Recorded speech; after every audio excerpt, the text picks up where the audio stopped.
Hi again. Well, this week is Mental Health Awareness Week, so it's really important that we're looking after ourselves mentally as well as physically this week. So I've got a couple of little craft activities which are actually calming activities. So it's a really good way to de-stress this week, both for children and for adults. You know, we can all use them. So the first thing we're gonna make is we're gonna have a go at making some calm jars. Now, some of you might have already seen these before or used them, but basically they are a clear container which is filled with water and some kind of gel or glue which stops the glitter from moving down too fast, and it suspends the glitter a bit, and it's nice and slow and calming as you watch the glitter sink to the bottom. So there's a couple of different options there. You can do different colours. That's a different colour one there, and you can use different objects with that. And the other thing I'm going to show you how to do is to make some stress balls using balloons. And again, they've got different they've got different fillings. Put my teeth in, and they're just a really great thing just to hold and to squidge. We'll come on to those in a moment. Right, first one I'm going to show you is the calm jar. Now, the jars that I made here, as you can see, are actually glass jars. Now, for little people, glass isn't a very safe option, obviously. So you want to use a container which is plastic. Now, if you haven't got plastic jars with lids, you can use plastic bottles. You can just use an ordinary drinks bottle, which is one here. Or the other thing that's quite good is the mouthwash bottles, because once you've made your jar or your bottle, you don't want little people tipping the contents out or trying to drink it or anything like that. So you want to make sure that your lid is fixed on. So if you've got a hot glue gun or super glue or Gorilla Glue, some kind of really strong glue, you can glue the lid on. But if you haven't, this is where the mouthwash bottles are quite good, because they've got that child-proof top where you have to do the special squeeze to open them. So you could use those bottles for that. So I'm going to use that one to show you for today. And there's various things you can use to make the glitter slow down in the jar. The one that I used for the blue here, the blue and silver jar, was actually just hair gel that I had lying around. Now, I've used it all up, so I can't show you that one now. But it's quite a cheap hair gel that you have. So if you've got that lying around, this is a good one to use. The gel in here was slightly blue, which is why I decided to keep mine blue, and I added a few extra drops of food colouring just to make it a nice strong blue. You don't want it too dark though. And that's what I put in this jar. So this jar had about, I don't know, about 20% was hair gel. Then I added some glitter, a little bit at a time till I was happy with how much was in there. Then I topped it up with warm water and a couple of drops of the food colouring to get this one. But what I'm going to show you is using glitter glue. Now, you don't have to use glitter glue, you can just use glue, but if it's not a glitter one, you need to make sure it's a clear glue. I'll show you this one. So this was made using PVA glue, and as you can see, it just goes really sort of cloudy, looks quite mucky. I mean, it does still kind of work, but it's not as nice. It needs to be clear, really. So we're gonna, oops, it's already open. We're going to use the glitter glue and pop that straight into the bottom of our bottle. Now, how much I can use will depend on how much is left in my bottle after playing all day. But this glue just came from, I think it was Home Bargains actually. But any of the little shops like that, Poundland, B&M's, you can pick up these bottles of glitter glue for less than £1. They're not very expensive. Also very good if you're making slime. There we go. So that finishes that bottle off. So you probably would want a little bit more than that in a bottle this size, but we'll show you with that amount. I'm also going to add a bit more glitter to this, so I've got some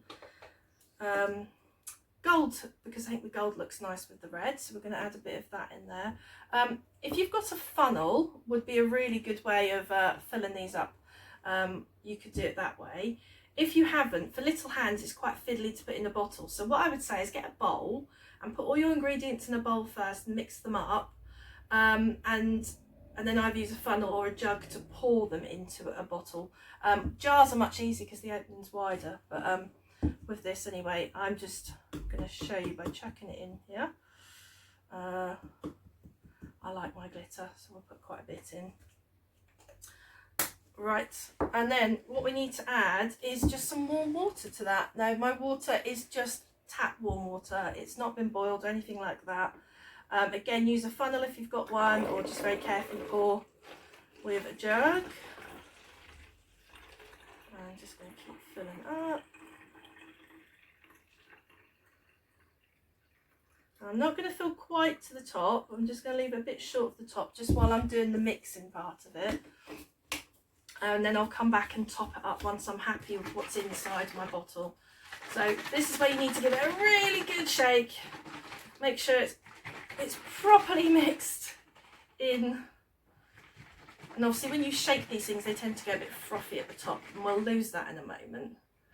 Okay, that looks really good. Sometimes you'll find when you do these jars, you'll get the glitter settling at the top, and that's easily solved by just adding like 2 small drops of washing up liquid in there. No more than that, because if not it'll go really frothy. Okay, you can see that's now settling down, and then now because I'm happy with the amount in there, I'm just going to top it to the top of the bottle. There we go. Put my lid on nice and tight and just give it another little shake there. And look, you can already see, look, there's your lovely calming jar effect with your bottle there. You can always shine a light for it or something like that. These work really well with young kids, especially if you need time to calm them down, if they're particularly anxious, or maybe they've got quite upset or angry, something like that.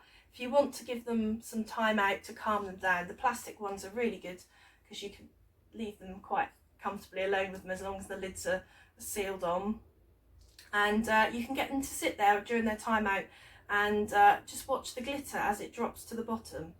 And you can even use it to time their time out as well. So the jars that I made earlier, the glitter took about 2 to 3 minutes for it to settle all the way to the bottom. And you can see they've already almost fully settled there to the bottom, and just leaves the colour there. So how long it takes will depend on how much glue you put in or how much hair gel you put in. So just keep changing the quantities until you're happy with it, and then you can fix the lid onto the top. So that's the first one. Oh, and you can make them different sizes as well. These little jars here are actually plastic, so you could have it as a little travel size one to take with you. And they had some sweets in that my husband got at Christmas, and exactly the same thing. So a little bit of glitter glue, add more glitter if you want, plus some warm water to mix it up. With the glitter glue, as you can see, you don't need to put any colour in there, you don't need to add any food colouring.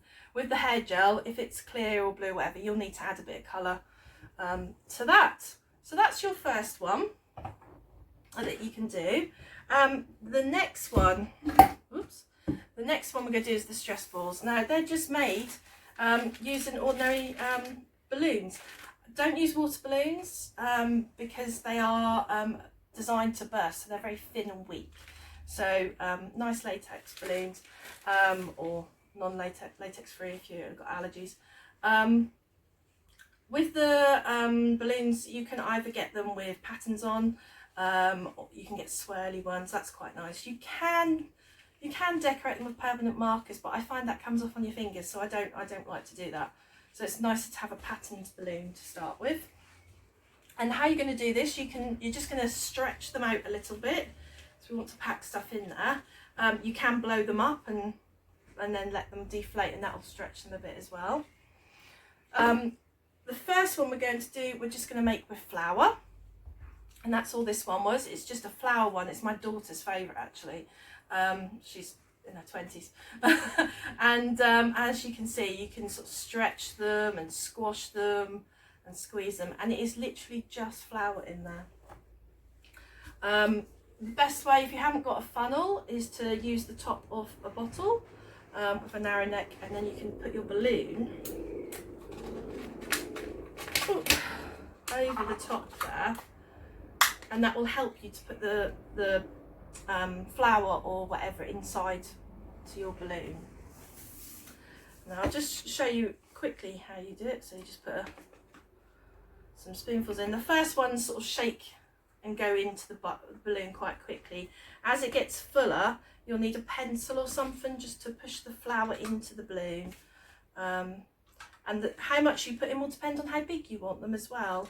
So for little hands, you don't need very much. For grown-up hands, you'll just keep adding until it's roughly fits nicely into the palm of your hand.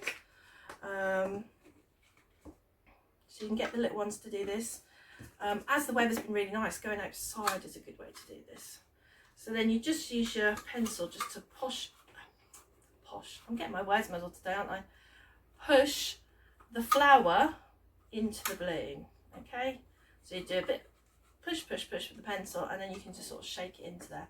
And you keep going and keep going until it's as full as you want, and then you just tie a knot in the balloon. And then I've just snipped off the little extra bit on the end there. And that's a really simple one. You can try different fillings to your stress balls, and they will have different feelings. So this one here is made with rice. So it makes, I don't know if you could hear it actually, but it makes a sort of a crunchy noise. It's really quite nice. It's like, reminds me of like, I don't know, like when your feet in deep snow, it's that kind of thing. So this one sort of makes a nice noise with it. And again, it's just still very squishy, but it has a nice texture to it. Little ones often prefer something that has more of a texture than the soft things. But that's a great way with your little ones. Try different fillings. So you could use rice, lentils, barley, you could use dried peas, and they'll all give you a different feel and a different texture. And you can talk with your little ones about it. How does it feel? Is it squishy? Is it hard? Is it bumpy? Does it make a noise? And it's a great learning thing, as well as being a nice calming thing that you can just sit there and just have in your hand and keep squidging. So that's made with rice. Same thing again, the balloon on the end of the bottle, and just keep filling. Now, one of the fun ones that you can make as well is, where is it? This one here. Now, this one is a gloopy one. Now, most people at some point will have tried the corn flour and water mixed together, and if you haven't, I thoroughly recommend it.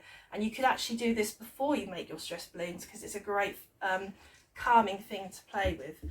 So it's literally just some plain corn flour. It doesn't have to be expensive, and you just keep adding drops and drops of water to it until you get to this really weird consistency. So when you sort of hit it, it's like it's solid, but actually when you move it around, it pours like a liquid. It's really strange, but as you start stirring it, you'll know you're getting to the right consistency, because it becomes very difficult to stir, so you have to very slowly mix it together, and you get this really weird mixture. So have that in a tray first. Get like a roasting dish or something like that, something with a high side but something quite flat, and you can mix up your gloop mixture. I think it's called oobleck, some people call it. I like to call it gloop because it is what it is. And you can pop some of that in the tray, and the kids can play with it, and you get your hands in there. And I've used this with young children, and I have used this with teenagers, and I've used this with adults, and they all love it. And when it's in its sort of solid state, you can kind of pick it up and you can move it around, and you can see it's kind of like, if I keep it moving, it stays into one sort of ball. But the second I stop, it becomes this really runny, sort of gloopy liquid. So that's really fun. So you could have that in a tray first and play with that. You can add little Lego pieces to find, little treasures in there, and they can just play with it. But actually just the sensation of playing with it and letting it run through their fingers is often just the funnest part of this kind of thing. So that's your gloop, and then you can fill your balloon with it. Same method again. I won't show you because it's all rather messy here now. But same method again. The great thing about this one is when you use your funnel, because it can do both liquid and solid. When you get to this point, it will just pour out of the jug, and you can pour it into the funnel and it'll go into the balloon. And also with this one, if you've got some netting lying around, now this is netting off like a fruit bag. I actually got this from the scrap box, really great for things when they're open again. Highly recommend a visit there. Or perhaps you've got netting off of tights, something like that. But this kind of netting, either a fruit or your tights, you can wrap that around your finished balloon, and again wrap it nice and tightly, and then you'll just need to tie that with a piece of string, tie it around your gloopy stress ball. And with this one, you'll see as you squish it, it will pop through the holes, because it's all gloopy inside. It will squeeze through the holes of the netting, which is really fun. You might have seen some of these toys in the shop. And I could play for hours. So you've got that you can do. Obviously with all these things, if you are using them with quite young people, please just keep checking that they're safe to use, that the lid's still glued on the calm jars or bottles, whatever you use, and that the balloons aren't split or anything. And don't let them put the balloons and things in their mouths either. Obviously all common sense stuff, but you'll know that. But have a nice relaxing week this week. Have a go, even if you just do the gloop. Great fun, very calming, very relaxing for adults and children. Probably do it outside, or make sure you've got a cover down, because it is quite messy, but as it's only flour and water, it's really easy to clean up. So have a go at those. Have a go at your lovely carving jars or bottles, whatever you use, and just have a really nice, peaceful week. Bye.